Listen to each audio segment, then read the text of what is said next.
Ya, selamat sore. Eh, Hari ini adalah program pertama ya dari program Teras. Ya, eh,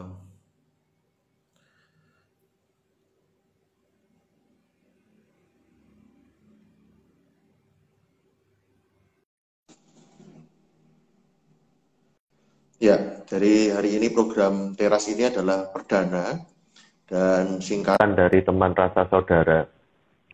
Selamat sore, Pak. Selamat sore, Pak Albert. Ya, makasih loh Pak sudah ditemani sore hari ini. Ya. Ya, Jadi ini sebelum kita lanjutkan mungkin saya kasih pengantar begitu.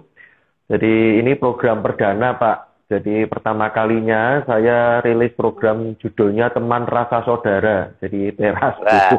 Jadi saya akan ngajak ngobrol-ngobrol teman-teman atau orang-orang yang istilahnya ngobrol santai begitu seperti di teras gitu kan ya. Kalau kita offline ibaratnya sambil minum teh gitu ya, sambil makan gorengan begitu. Nah, yang diobrolin seputar bagaimana seseorang melalui proses-proses yang mungkin bagi orang itu juga tidak mudah gitu, atau mungkin bahkan buat orang lain tidak mudah gitu ya, tetapi ada orang-orang yang bisa melaluinya atau setidaknya bisa menghadapinya dengan istilahnya dengan baik begitu. Nah, jadi judulnya kan menghadapi pensiun. Nah, saya ini kan juga sempat ngajar dan sempat lihat gitu ya lingkungan kiri kanan begitu. Ternyata nggak banyak yang siap Pak untuk menghadapi pensiun gitu. Nggak tahu kalau menurut Bapak gimana. Tetapi yang saya lihat, iya. Nah, mungkin sebelumnya untuk sekalian perkenalan, Bapak ini namanya Pak Raharjo SP ya, Pak, betul ya? Iya, Raharjo SP. Oh, iya. Jadi sebelumnya mengampu Pak? Maksudnya kepala sekolah di SMP Kristen 4 itu berapa lama, Pak? Saya di SMP Kristen 4 itu selama jadi kepala sekolah selama 8 tahun 4 bulan. Ya. Iya. Sejak Tapi kalau mengabdinya udah lama ya, Pak ya? Kalau jadi guru itu jadi udah lama, Pak? Oh, 22 tahun, Pak. Wah. Sejak tahun 98. Iya, luar biasa. Tapi tidak selalu jadi guru saya. Terakhir aja itu di SMP. Oh, oke. Pak, kalau istilah purna tugas atau pensiun itu kira-kira sejak Pak? Sejak istilahnya itu sempat menghantui nggak Pak? Sebelum menghadapi betul-betul hari-harinya itu sempat menjadi sebuah ketakutan atau bayangan bagaimana gitu nggak? Sempat kepikiran nggak Pak? Gitu. Kalau bayangan ketakutan sih enggak ya. Karena kan begini Pak Albert. Saya itu sejak awal mulai bekerja itu saya itu bekerja di swasta. Pertama itu, yang kedua itu saya itu tidak pernah berpikir besok saya mau jadi apa. Semua pekerjaan saya jalani dengan mengalir begitu saja. Sehingga ketika saya mau pensiun pensiun itu bulan Mei saya. Itu ya enggak ada perasaan apakah saya nanti bagaimana, begitu enggak ada. Hanya ada rasa gusar. Rasa gusar karena apa? Saya harus meninggalkan sekolah yang saya sangat senangi, cintai dalam kondisi yang kurang baik karena terkait dengan kebijakan pemerintah sistem zonasi. Wah itu jadi saya gusar Pak. Sumedot ya Pak ya? Iya itu. Ya betul. Dan juga bagaimana ini nanti sekolah ini kalau saya meninggalkan dalam kondisi ini. Saya rasanya nggak tega gitu. Tapi dalam hal kalau mau pensiunnya saya kok nggak ada rasa pikiran, wah nanti saya bagaimana kalau sudah pensiun. Itu nggak ada perasaan gitu. Ya itu. Iya. Kalau misalkan setelahnya Pak, maksudnya setelah apa istilahnya purna tugas itu artinya sekarang ini sempat nggak masa-masa yang apa ya perlu penyesuaian gitu Pak, kan biasanya bangun pagi langsung ke sekolah, ini tiba-tiba bisa lebih bebas, lebih leluasa begitu, atau apa ya rasanya biasanya aktif tiba-tiba nggak aktif lagi, atau perasaan-perasaan sebabnya ada yang nonton kelihatannya ada teman saya yang dari kemarin ada yang japri saya begitu ya. Karena menghadapi kendala orang tuanya itu kemudian jadi merasa kurang diperhatiin, yang dulu mungkin di tempat kerja sangat sangat dihargain begitu ya, mungkin buat di keluarga kok jadi tanda kutip dia merasa kurang berarti, kurang berharga, kurang ada kesibukan begitu. Sempat menghadapi gitu nggak Pak? Maksudnya penyesuaian begitu? Sebelum pensiun itu saya memang banyak belajar dari teman-teman. Bagaimana ketika teman-teman itu pada pensiun itu ya itu perasaannya, wah nanti saya ini tidak dihargai ya karena sudah tidak punya pekerjaan, kemudian nganggur. Kalau saya itu begitu pensiun itu merasa ya enak saja. Bangun pagi seperti biasa. Kalau dulu bangun jam 4 pagi, sekarang ya lebih siang ya. Lebih agak siang, jam setengah 6, jam 5 begitu. Tapi perasaan terbuang itu enggak. Karena apa? Setelah pensiun itu justru saya bisa mengaktualisasikan diri, ide-ide yang dulu itu terpendam di dalam diri saya itu mulai muncul, bisa direalisasikan gitu. Iya. Jadi pensiun itu bukan pensiun bukan akhir dari segalanya. Pensiun bukan akhir pengabdian, Mbak. Itu. Iya. Itu yang sebenarnya juga saya mau katakan, tadi sempat saya cari-cari gitu ya, berita informasi, dan ini jadi memang gitu buat beberapa orang pensiun bisa jadi akhir gitu ya, sekali lagi. Tapi tadi yang dikatakan Pak Raharjo betul gitu ya, tetapi bisa juga sebuah awal yang baru gitu ya.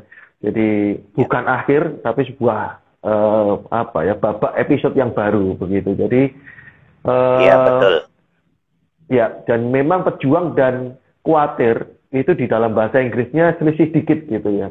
Warrior dan worry gitu. Jadi itu pilihan kita untuk khawatir atau jadi seorang pejuang ya. Kita ini seorang pemenang gitu ya. Kalau kita kembali di awal kehidupan yang konon sering dibahas para motivator itu ya, sekian juta ya sperma dan hanya satu yang menembus sel ovum, dan itulah kita gitu. Sejak awal kita ini selalu bisa menaklukkan ya, kita ini seorang penakluk ya. Tentunya kita tidak kalah oleh situasi, kita tidak kalah oleh kondisi gitu ya, tetapi tentunya kita bisa mengatasi kesulitan-kesulitan yang ada. Nah, kalau dari keluarga sendiri ada perubahan nggak Pak? Atau dari mungkin malah mereka mungkin dulunya sempat khawatir begitu Pak, sempat mengkhawatirkan Bapak begitu, misalkan dulu sebelum purna tugas itu sempat mengkhawatirkan gitu, atau bagaimana Pak? Ada, terutama ya istri tercinta itu, waduh nanti gimana Bapak kalau sudah pensiun penghasilannya berkurang bagaimana? Tapi puji Tuhan, alhamdulillah dengan pensiun kemudian kami bisa merealisasikan ide-ide gagasan yang dulu sempat terpendam, tidak ada waktu, sekarang waktunya. Nah, itu ternyata masalah finansial enggak ada masalah.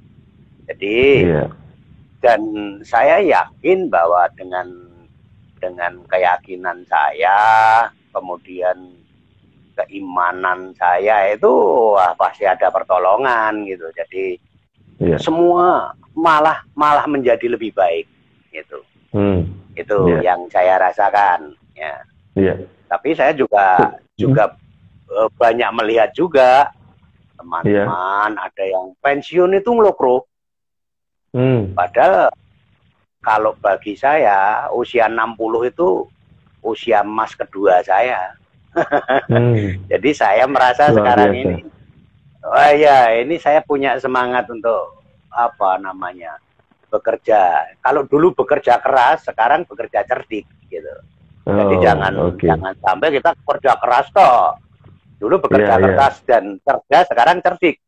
Apa yang harus kita lakukan tanpa harus mengerjakan sesuatu yang habis-habisan, tetapi kita mendapatkan sesuatu yang bisa untuk ya cukup lah gitu untuk keluarga itu Pak. Nanti kita akan bahas lagi sebenarnya apa yang sedang dikerjakan begitu ya. Tetapi saya setuju Pak. Pensiun itu adalah kunci menemukan kebahagiaan di masa purna tugas atau pensiun itu adalah menemukan kesenangan di dalam hal-hal yang kecil gitu ya. Tadi tentunya dengan melakukan apa yang mungkin dulu belum sempat dilakukan gitu ya. Jadi saya percaya dan saya juga percaya dengan apa yang jadi keyakinan di dalam keyakinan agama begitu ya. Ada sebuah tuntunan berkata kerjakanlah apa yang ada di tangan gitu. Jadi ketika kita mengerjakan sungguh-sungguh apa yang Allah sudah percayakan dalam hidup kita, tentu Allah juga tidak tinggal diam. Tentu Allah juga peliharakan. Ya, jadi pelihara dan Allah akan cukupkan gitu ya dengan istilahnya gitu. Tuhan nggak pernah kehabisan akal gitu ya. Tuhan nggak pernah kehabisan cara untuk memberkati anak-anaknya. Ya orang dunia aja saya pernah suatu kali terharu ketika melihat Kick Andy ya tiba-tiba mengeluarkan penghargaan untuk orang-orang yang selama ini justru mungkin tidak kurang diperhatikan ya, mereka yang bukan ada nama ya. Kalau yang lain ada TV ya, award gitu tuh biasanya orang-orang yang sering muncul ya sudah artis dikompetisikan lagi. Tapi ini justru Heroes Award ya di Kick Andy itu justru memberi penghargaan kepada orang-orang yang istilahnya kurang dipandang, dan itu aja manusia dunia aja bisa ingat gitu ya, bisa memberikan sebuah penghargaan apresiasi. Tentunya Tuhan jauh lebih daripada itu. Saya percaya juga sama seperti orang-orang di perusahaan yang istilahnya tanpa disodor-sodorkan atau dikejar-kejar ya, didesak-desak gitu, tetapi pengusaha tentunya juga senang gitu ya melihat anak buahnya atau karyawannya yang rajin, yang ini. Dan saya percaya kita anak-anak Tuhan yang rajin, tentunya kita juga akan menuai apa yang kita tabur gitu, apa yang ada di tangan. Nah, pertanyaannya tadi kembali ke sebenarnya apa Pak kegiatan aktivitasnya sekarang Pak gitu. Ada beberapa hal yang jelas itu aktivitas sosial tetap. Jadi tentang gereja masih tetap biasa, aktivitas sosial, kemasyarakatan. Bahkan saya sekarang ini masih juga diminta untuk membantu yayasan, untuk mengembangkan yayasan. Nah, di samping saya sendiri juga punya yayasan yang juga mengelola walaupun kecil sebuah taman kanak-kanak. Nah itu. Jadi itu aktivitas sosial tetap dilakukan. Kemudian juga untuk kesehatan saya juga mencoba untuk bercocok tanam, karena sekarang sedang tren porang. Nah itu saya ikut porang. Kemudian kami juga mengedukasi beberapa warga jemaat. Yuk kita tanam vanili. Kayak saya buatkan percontohan di kebun gereja bersama dengan Pak Pendeta dan majelis yang lain begitu. Kemudian tanam porang. Kemudian kita mengedukasi anak-anak muda. Yuk kita karena ada porang, kita cari bibit porang bersama-sama dengan didorong Pak Pendeta, majelis yang lain, pemuda diajarin. Nah ini coba bisnis itu, bibit porang, itu terjadi. Dan lumayan lah untuk kegiatan anak-anak muda. Itu di samping ada segi keuntungannya, tetapi yang jelas pemuda kita ajari untuk mandiri. Gitu. Itu. Ya, terus kemudian untuk pribadi ya saya sendiri kadang nggak terjangkau. Tahu-tahu ada yang nawarin untuk membangun rumah. Itu bukan bidang saya, tetapi karena itu saya belajar, ya saya lakukan dan lumayan juga itu loh. Jadi bisa mengaktualisasikan diri lagi sesudah pensiun, gitu Pak Ananto. Ya, jadi menarik gitu ya. Saya suka gitu ya dengan pola atau apa yang dikerjakan Pak Raharjo, karena termasuk juga saya lihat nih ada di politik juga sama ya, pensiun atau yang disebut mantan begitu. Itu seringkali itu belum bisa move on gitu ya dari pekerjaan lamanya gitu. Jadi kasihan yang menggantikannya seringkali terbayang-bayang ya, selalu dibanding-bandingkan gitu. Padahal kalau kita di posisi orang itu juga kadang juga nggak mau ya dibanding-bandingin dengan pendahulu kita begitu. Dan saya sukanya kenapa? Karena polanya adalah Bapak juga meskipun ya masih membantu dia ya, tetapi Bapak sendiri juga punya kesibukan gitu, sehingga kan otomatis tidak bahasa kasarnya itu kengangguran untuk ngurusin orang lain begitu ya istilahnya. Saya lihat pejabat-pejabat juga kadang yang pensiun, yang mantan pejabat masih ya bahasa Jawanya ngerecokin gitu ya, masih kritik, nyinyir gitu ya, masih ya tapi kan itu sudah bukan tanggung jawabnya begitu ya. Beda kalau seperti Bapak misalkan masih diberi kepercayaan lagi di yayasan gitu lah. Kalau ini sudah mantan, tidak ada fungsi dan tanggung jawabnya di situ kan ya, menurut saya kurang etis gitu ya untuk bisa dengan cara-cara yang menjatuhkan itu kan kurang etis begitu. Jadi menarik sekali, dan saya juga ngalami sih sebetulnya kalau sebenarnya pengen cerita gitu ya, tetapi kan hari ini fokusnya dari Pak Raharjo gitu ya. Jadi betul kadang-kala kita nggak menyangka gitu ya sumbernya sumber pemeliharaan Tuhan itu kita nggak nyangka gitu ya dari mana gitu ya. Dan saya percaya apa yang dikerjakan sungguh-sungguh itu juga bukan hanya soal keterampilan, keahlian, tetapi juga taburan. Dan saya melihat Pak Raharjo ini, saya percaya nggak akan ditinggalkan, karena saya percaya juga karena Bapak sudah nabur Pak, gitu. Saya nggak pernah lupa Pak ceritanya Bapak, gitu. Jadi bagaimana pagi-pagi masuk sekolah, lalu menyediakan uang 2.000-an, gitu kan ya. Lalu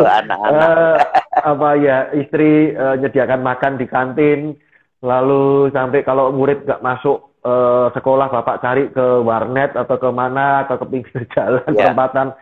Jadi cerita-cerita itu mungkin saya waktu itu mungkin buat Bapak mungkin yang nggak dengerin nih anak gitu ya, tapi buat saya bekas Pak, buat saya cerita-cerita yang nggak terlupakan begitu ya. Jadi teman-teman Pak Raharjo ini luar biasa. Kalau bukan panggilan saya merasa mungkin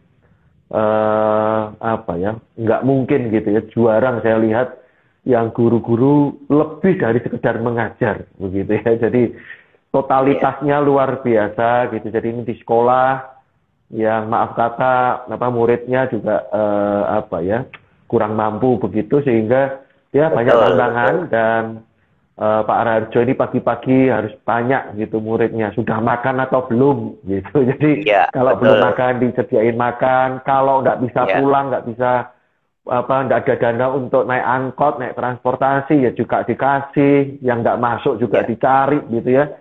Jadi gembala yang mencari domba begitu. Jadi lalu juga memikirkan ekosistem. Buat saya ekosistem ya, karena kan mungkin menyadari anak-anak nggak banyak yang lanjut di pendidikan yang lebih tinggi, sehingga disediakan keterampilan dari sablon, lalu apalagi Pak ya waktu itu Pak, saya lupa. Sablon juga menjahit ada. Nah, dan juga banyak anak-anak kami itu yang dulu awal-awal itu kami bekerja sama dengan dinas sosial. Ada yang kami kirim pelatihan di Tawangmangu di bidang tata boga atau teknik gitu. Itu kami fasilitasi. Berangkat kami antar, kami sangoni itu. Nanti 3 bulan ada yang sukses, tapi ada juga yang lari dari pelatihan itu. Kemudian juga masih banyak juga yang setelah lulus itu kita carikan sponsor supaya bisa sekolah lagi gitu. Dari SMP kan, SMP masih pengen sekolah, nggak punya duit, nggak punya biaya, orang tuanya juga kondisinya, waduh ya kalau tempat saya itu orang miskin terpinggirkan, terbuang lah, itulah yaitu kewajiban kita. Kalau itu tidak diopeni lah, mereka kan ada di jalanan, itu menambah hiruk pikuknya, apa namanya, kualitas sosial di jalanan masyarakat, kan menjadi kurang, masyarakat kurang. Jadi itu salah satu dulu yang kami lakukan bersama-sama dengan teman-teman. Tidak, saya sendirian tidak mungkin bisa. Teman-teman lebih luar biasa lagi, Pak. Mereka waduh, kalau namanya home visit itu Pak, anak nggak masuk 2 hari sudah divisit ke rumah. Kenapa kok nggak masuk? Rupanya ada kendala, ya itu biasanya itu masalah transportasi. Ya kita berikan. Dan tentu ini butuh sponsor. Banyak teman yang memberikan sponsor pada sekolah kami sehingga kami masih bisa eksis gitu. Kalau dipikir mereka kan banyak yang nggak bayar sekolah, uang sekolah itu nol, sehingga kami kan harus memberikan apa untuk operasional, kita cari solusi itu. Itu Pak. Luar biasa ya, tentunya memang ya kita tidak bisa mengabaikan kontribusi dari teman-teman ya, jadi rekan-rekan yang lain, tapi tentunya juga mereka lihat keteladanan ya, lihat penggeraknya gitu, istilahnya kalau kepalanya bener ya, istilahnya tegak lurus gitu ya. Jadi itu pengaruh dari teladan dari Pak Raharjo sendiri juga kuat begitu saya lihatnya. Nah, kalau ini sedikit mungkin cerita gitu Pak, kira-kira apa sih Pak yang berkesan Pak? Apa yang pengalaman yang membahagiakan Pak waktu bekerja Pak, waktu yang lalu sebagai guru gitu Pak? Ya, sangat membahagiakan tuh gini. Kalau ada siswa-siswa kami yang kondisi ekonominya sudah terpuruk, sangat lemah, kemudian mereka tadinya ada di jalanan, kemudian bisa kami rangkul, dan suatu saat mereka itu lulus, dan mereka menampakkan bahwa itu ada ucapan terima kasih kepada guru, bahwa mereka bisa lulus karena bisa sekolah di tempat kami. Yang biasanya mereka itu dibuang dari sekolah-sekolah Pak. Ada yang 3-4 kali mendaftar di sekolah lain sudah nggak diterima, kami terima. Ada anak yang katanya itu jago, suka mencuri. Kalau mencuri itu gampang Pak, untuk mengatasi anak tidak mencuri gitu. Tapi kalau anak bolos susahnya bukan main Pak. Anak mencuri berkelahi itu gampang ngatasinya. Anak suka berkelahi ya, kalau sudah kita rangkul, kita ajak bicara, kita ini selesai. Permasalahannya bisa selesai. Tapi anak bolos ini menjadi sebuah apa ya Pak ya, zona yang bagi mereka itu kayak zona nyaman sehingga mereka sulit untuk diajak ke sekolah. Oh, itu sangat membahagiakan. Kami dan guru-guru sering-sering itu ya menangis melihat mereka, apalagi yang setelah saya pensiun mendengar cerita, oh ternyata itu dulu yang kita sekolah di tempat kita itu sekarang menjadi guru di Jakarta, kemudian ada yang menjadi musikus, ada yang menjadi pegawai bank. Wah, itu luar biasa Pak, dan mereka tidak lupa pada kami, selalu berkabar, Pak saya sekarang menjadi ini. Itu perasaan yang sangat menyenangkan bagi kami, bahwa upaya kami ngoyak-oyak, kalau pas dia bolos saya kejar, kepegang saya boncengkan, kadang bertiga harus boncengan bawa sekolah lagi, itu nggak sia-sia Pak itu Pak. Nah, itu perasaan kami bangga itu Pak. Ya, meskipun ya minta maaf dulu kita belum jadi kerjasama begitu, ya belum bergabung, tetapi jadi penyemangat Pak. Jadi cerita-cerita tadi itu yang tadi saya sampaikan, yang saya ingat, yang membekas itu yang membuat saya berenergi Pak.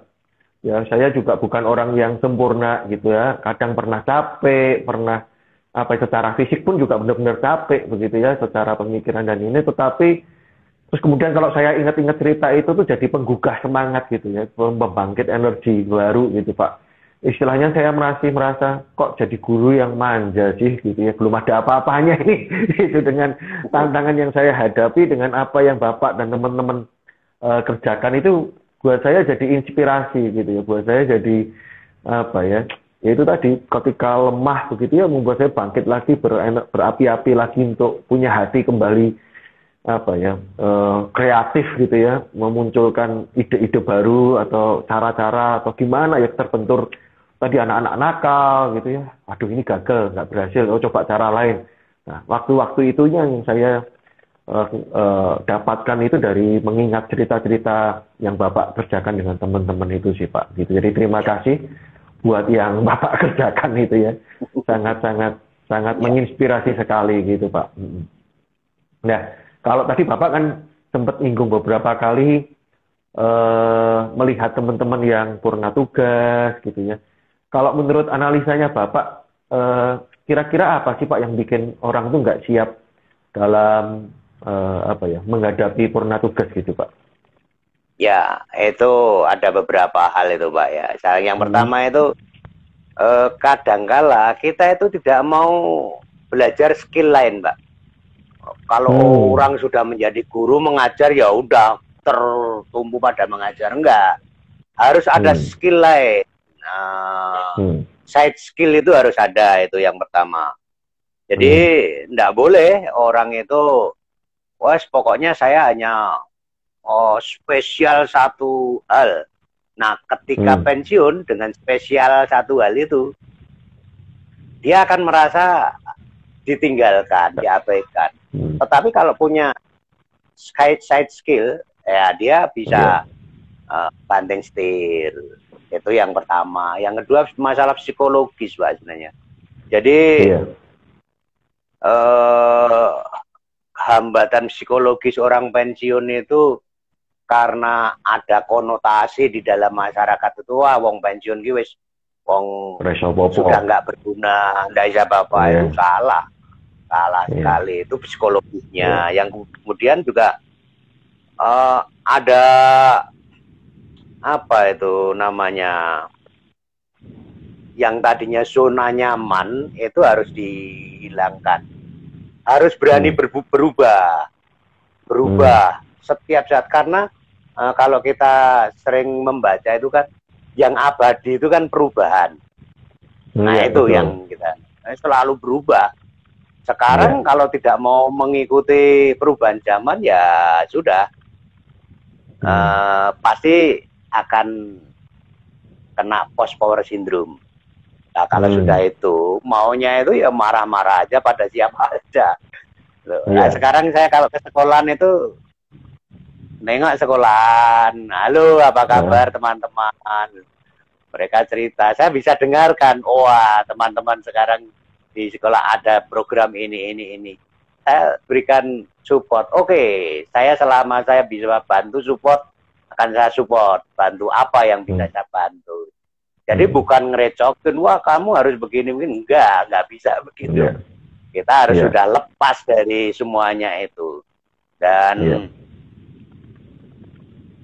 kalau sudah begitu, nanti orang itu kalau post-war syndrome kan uring-uringan, Pak. Nah, itu dibawa kemana-mana. Di rumah, di masyarakat, di gereja, di tempat kerja yang lain. Nah, itu bikin susah banyak orang. Gitu. Itu yang. Tapi pernah Pak punya teman yang begitu Pak, masih belum siap begitu Pak. Maksudnya sudah lewatin apa istilahnya, sudah lagi atau sedang mengalami purna tugas tapi masih belum bisa move on tadi Pak. Masih ya dia ada post power syndrome gitu-gitu. Ada Pak teman-teman yang nggak siap Pak? Ada tapi kalau gitu kira-kira nasihatnya apa Pak? Gimana? Kalau Pak nasihatnya bagaimana Pak? Bapak kalau ini ketemu teman yang sudah terlanjur nih, sekarang ini posisinya lagi uring-uringan, lagi gitu, kira-kira ngomonginnya gimana sih Pak? Gitu, maksudnya nasihatnya apa gitu ya? Oh itu juga sulit juga kalau bicara dengan teman yang seperti itu ya. Biasanya kami hanya kita ajak bercanda aja, ngapain masih mikirin kayak gitu? Udah kita sekarang santai aja, yo. Kalau ketemu gitu ya udah kita makan aja di angkringan atau apa itu kadang begitu. Jadi itu akan sebenarnya harusnya itu memang harus ada pendampingan ketika karena setiap orang kan beda-beda. Tapi kalau PNS itu 2 tahun sebelumnya sudah ada pendampingan Pak sebenarnya. Untuk PNS ya. 2 tahun sebelumnya itu sudah ada pendampingan, ada pelatihan dan sebagainya menghadapi pensiun. Tapi kalau pada saat pensiun masih begitu ya, berarti orang ini rasa khawatirnya sangat luar biasa. Biasanya begitu. Tadi menarik ada 2 hal ya setidaknya. Yang pertama Bapak tadi bilang apa istilahnya set skill ya, jadi keterampilan tambahan begitu ya. Jadi istilahnya kan ibaratnya satu cerita boleh selesai gitu ya, tetapi cerita yang lain masih bersambung kan begitu ya. Jadi menyiapkan lapisan cerita begitu. Lalu yang kedua sebenarnya itu jabatan boleh selesai begitu ya, boleh namanya jabatan itu ada masanya begitu ya. Jadi dia tidak hanya purna tugas, bahkan di masa aktif pun juga jabatan itu kadang tidak selamanya. Presiden aja 5 tahun begitu kan ya. Jadi apa ya? Tetapi pensiun itu sebenarnya alami, natural ya, karena itu pindah fungsi gitu ya. Sama ketika kita masih lajang, kemudian fungsi jadi orang tua. Orang tua, lalu kemudian anak pun ketika sudah menikah kan fungsinya orang tua sudah nggak bisa seperti waktu anak belum menikah kan begitu. Jadi itu hal yang alami begitu. Jadi istilahnya kayak konsultan lah atau bahasa di profesional kan, kalau anak sudah menikah kan nggak bisa bukan kepala rumah tangga lagi di keluarga yang baru itu kan, tidak bisa otoriter atau ngambil keputusan. Ya tentunya punya otonomi sendiri keluarga baru itu. Jadi pensiun pun saya pikir hal yang sama gitu ya. Kita harus memikirkan sebuah fungsi yang baru begitu Pak. Ada yang ditambahkan Pak tadi mungkin soal tadi bagaimana orang menyiapkan purna tugas, atau mungkin buat nasihat orang yang tadi masih uring-uringan gitu ya. Saya punya teman nih soalnya Pak. Jadi masih baper gitu loh Pak, masih puasa. Ya nyalahkan atau merasa teman-temannya kok sekarang meninggalkan dia, jadi sensitif begitu Pak. Jadi itu Pak, kalau saya itu faktor yang paling utama itu keluarga, pendamping itu sangat dominan untuk memberikan dorongan bahwa dan juga pengertian bahwa pensiun itu bukan akhir dari segala-galanya. Itu sebenarnya di faktor keluarga. Kemudian juga masyarakat itu sedikit ya pengaruh dari masyarakat, karena masyarakat kadang juga terlanjur menghakimi bahwa orang pensiun itu udah nggak berguna. Gitu. Tapi kembali ke keluarga. Apalagi kalau saya itu bisa tenang ya gitu pensiun, karena keluarga itu mendukung. Pertama itu, kemudian yang kedua, saya ini kan punya 3 anak. Nah itu untuk yang terakhir itu sudah begitu saya pensiun dia juga sudah selesai sekolah, jadi nggak ada beban untuk ini katakanlah finansial yang lebih banyak untuk nyekolahkan dan sebagainya, nggak ada. Kan ada yang sudah pensiun tapi anaknya masih belum selesai sekolah, kan gitu repot gitu. Wah, itu yang jadi beban yang saya ini Pak. Balik. Jadi beban yang saya kembali Pak. Yang dulu Pak. Ya. Kalau telat nikah. Ini persiapkan Pak Albert, ini jangan sampai nanti begitu. Tapi saya yakin bahwa karena itu tadi, bahwa usia 60 itu usia emas kedua bagi saya. Gitu. Jangan khawatir Pak. Kalau saya pedoman saya itu Yestoya Pak, Yestoya. Oh, Yesus tolong saya. Yesus tolong saya itu. Nah, itu luar biasa. Saya enggak pernah lupa itu. Setiap ada waduh ini ada masalah ya, serahkan pada Tuhan. Ya, tidak harus selesai, tapi bisa teratasi gitu. Kan tidak semua permasalahan bisa diselesaikan. Ya Pak. Permasalahan itu ada yang bisa diselesaikan, ada yang enggak. Kalau yang enggak ya sudah, memang enggak bisa diselesaikan. Kadang juga Pak, enggak perlu diselesaikan Pak. Tapi itu Pak Albert harus diselesaikan itu. Iya Pak. Ya. Menarik sekali betul. Jadi kalau dari cerita Pak mungkin ya, karena Bapak nggak ngalami yang sebaliknya gitu kan, Bapak mengalami yang positif ya, yang dukungan keluarga begitu Pak. Kira-kira apa ya Pak yang membuat orang itu makin drop gitu ya, makin kondisinya makin, kalau dibilang pakai kata kasarnya mungkin parah begitu ya. Ketika apa yang dilakukan keluarga Pak? Keluarga yang seperti apa Pak? Maksudnya apakah tuntutan gitu, atau membanding-bandingkan, atau kata-kata gitu ya? Apa yang sebetulnya seperti apa kalau mungkin pernah dengar cerita dari teman gitu ya? Waduh, saya di rumah ini, itu apa Pak? Yang kondisi apa yang mereka alami Pak? Yang semakin drop gitu Pak? Gara-gara keluarga yang seperti apa begitu? Ya biasanya karena tuntutan. Ketika pensiun kan finansialnya sudah berkurang, sedangkan kebutuhannya mungkin tidak berkurang atau bahkan bertambah. Itu pasti menjadi masalah di keluarga. Kadang ada tuntutan harus memenuhi itu kebutuhan itu, tapi daya sudah tidak punya karena berkaitan dengan tadi side skill ataupun kreativitas dari masing-masing. Itu yang paling utama. Keluarga harus memberikan dukungan bahwa ini bukan akhir dari segala-galanya. Itu Pak. Jadi ya pertama cara pandangnya Pak ya, apa mengartikan purna tugas itu apa begitu ya.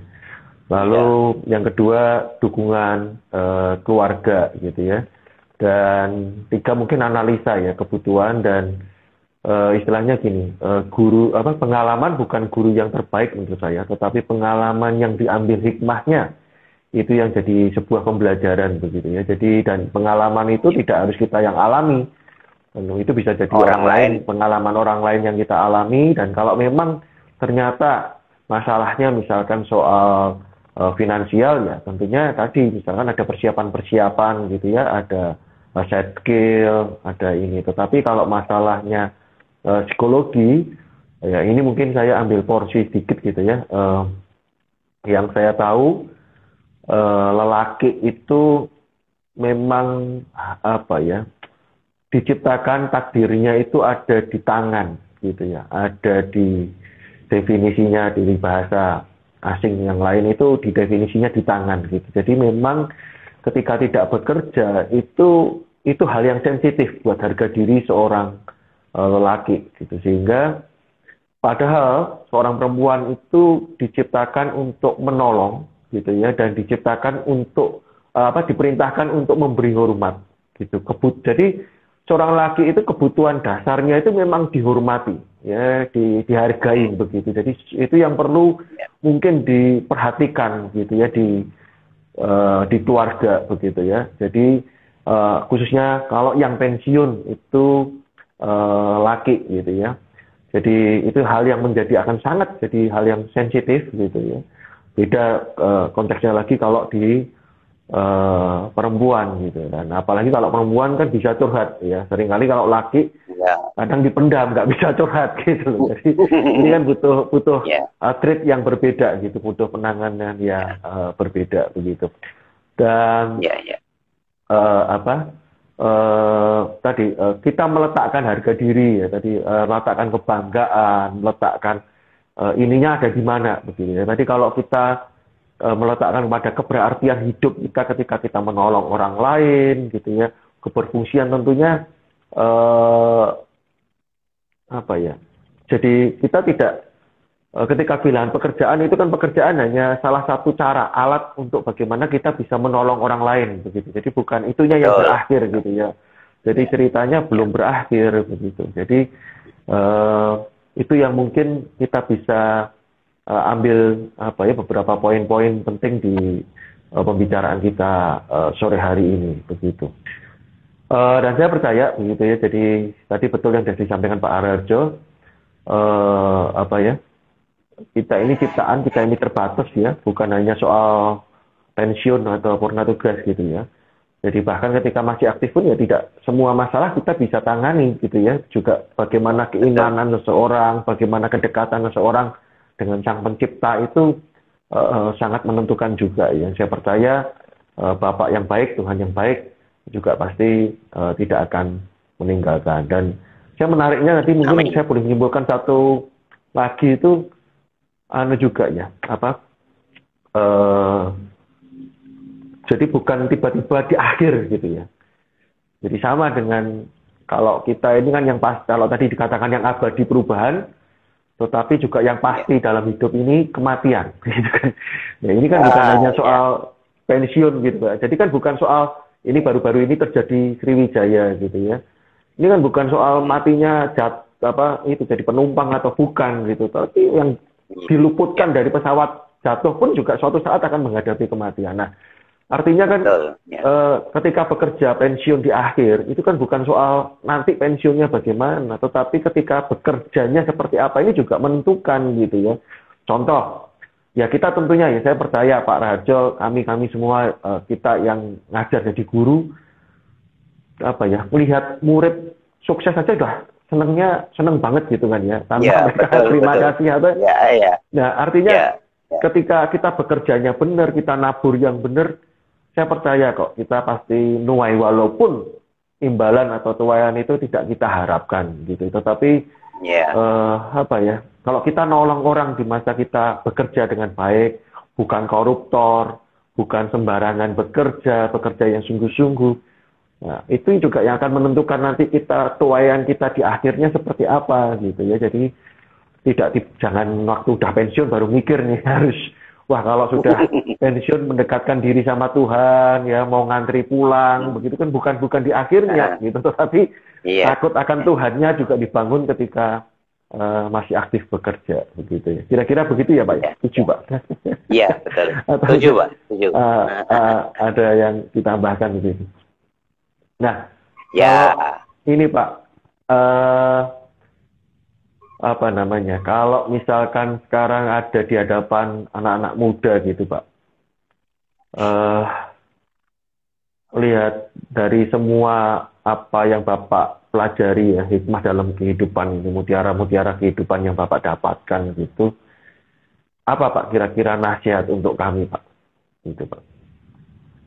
Ya, untuk sahabat-sahabat muda yang sekarang ini, karena zaman milenial nih ya, yang kebetulan saya ini mengalami zaman, karena kelahiran tahun 60 itu ya, itu beberapa zaman kami lalui. Itu tentu zaman milenial ini beda dengan dulu. Banyak nanti pekerjaan yang akan hilang. Artinya yang tadinya sekarang juga orang berbelanja harus ke toko, sekarang di rumah udah dapat barang. Itu di bank yang tadinya harus antri di teller, sekarang tinggal masuk ke ATM, setor atau tarik bisa. Ini tantangan. Jadi untuk generasi muda itu harus kerja keras, tapi harus cerdik dan cerdas. Nah itu. Kalau tidak ada kecerdikan dan kecerdasan, sudah lewat. Gitu.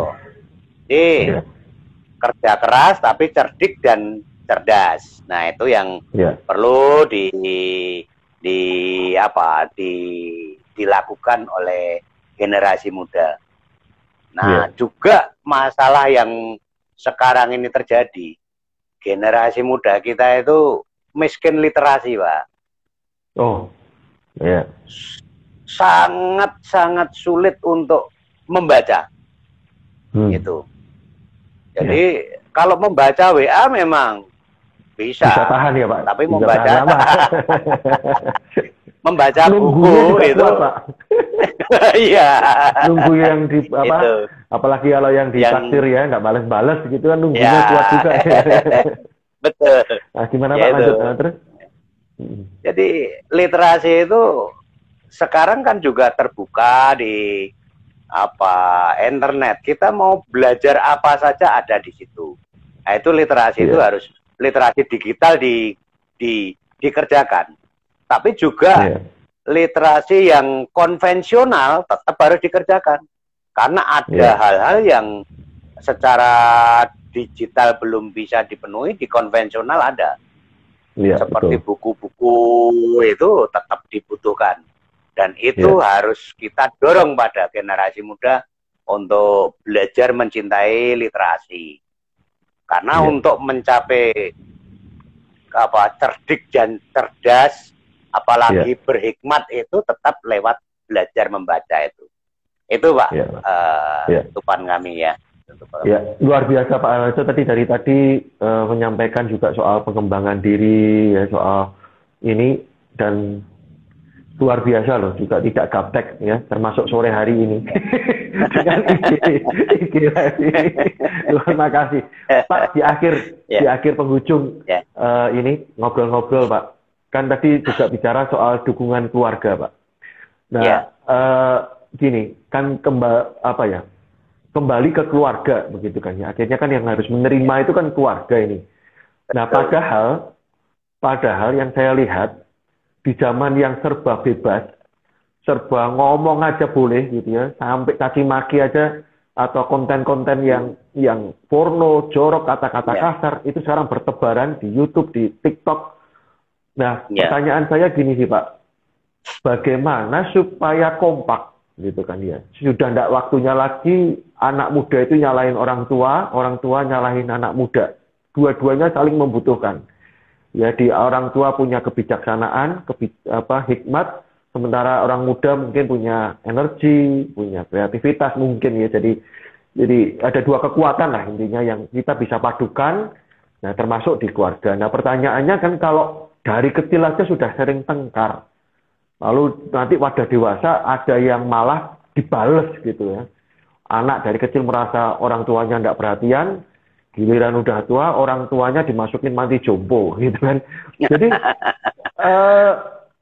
nah pertanyaannya gini Pak, gimana caranya supaya anak muda itu bisa kritis tetapi juga punya rasa hormat, Pak.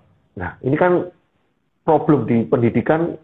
Anak-anak ya dulu dimarahin gurunya, orang tuanya ikut bantuin istilahnya dukung gurunya. Ya, Kalau sekarang ya makin kurang ajar sama gurunya marah. gitu. Nah, kira-kira anak muda ini gimana, Pak? Tidak dibungkam ya, tidak dilemahkan kritisnya, tetapi punya rasa respect, hormat begitu, Pak. Kira-kira ada apa, Pak, sebagai penutup ini kira-kira gitu, Pak? Iya, itu kalau yang muda itu kalau menyampaikan sesuatu biasanya kan karena dari kekritisannya itu diberikan pembanding, Mbak. Kalau seperti itu gini lah, kalau diberikan pembanding lah, kalau seperti itu kira-kira bisa nggak dilakukan? Tetap harus ada pembandingnya. Misalnya kritik tentang yang paling mudah aja ya, karena itu menghadapi pensiun. Wah, ini saya sekarang udah nggak dapat uang saku. Nah, kita arahkan, kira-kira kamu bisa nggak mencari uang saku? Sudah saatnya.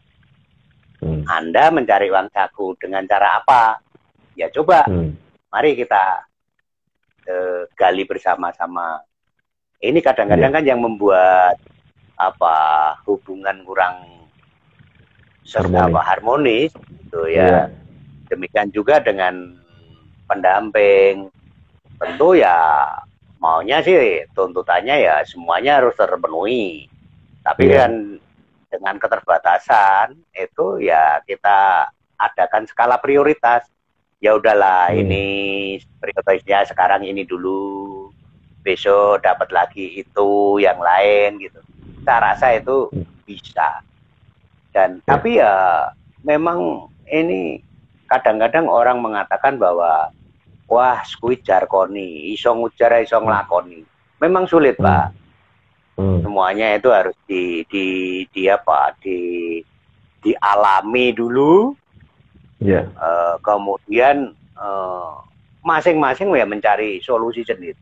Orang lain di konsul ke psikolog atau pendeta pun kadang juga nggak bakalan bisa selesai. Ya harus kembali ke diri sendiri untuk bisa mengatasi semua hambatan itu, Pak. Itu, Pak. Terima kasih, Pak. Ada nggak, Pak, yang kira-kira masih mau disampaikan untuk orang-orang yang sedang menuju purna tugas, Pak, sebagai penutup, Pak? Jadi nasihat. Ada yang ditambahkan mungkin supaya ini siap menghadapi. Ada lagi atau cukup? Ya, Pak Anwar. Ya seperti tadi, harus ada side skill supaya cerita yang satu ini selesai, tetapi ada cerita lain di samping cerita utama ini yang masih bisa dilanjutkan untuk memasuki masa purna tugas gitu. Itu Pak Albert. Makasih banyak, Pak. Jadi teman-teman, semoga ini harapannya juga jadi sebuah warisan ya, Pak, buat generasi atau orang lain lah ya. Jadi kita ini terbatas, waktu juga terbatas, hidup juga terbatas. Tapi semoga pembicaraan ini kan ini jejak digital gitu kan istilah kerennya sekarang ini, kita meninggalkan warisan ya. Siapa tahu pembicaraan ini, percakapan ini berguna, bermanfaat buat rekan-rekan yang lain, siapapun yang akan menyaksikan, termasuk rekaman ini. Untuk ini saya nanti coba, Pak, akan coba baru-baru ini saya ada teman untuk istilahnya mau menolong pemberdayaan porang tadi, Pak, gitu. Jadi nanti coba saya hubungkan, koneksikan begitu. Oke. Terima kasih, Pak. Terima kasih ya, Pak Harjo. Terima kasih buat teman-teman yang sudah menyaksikan.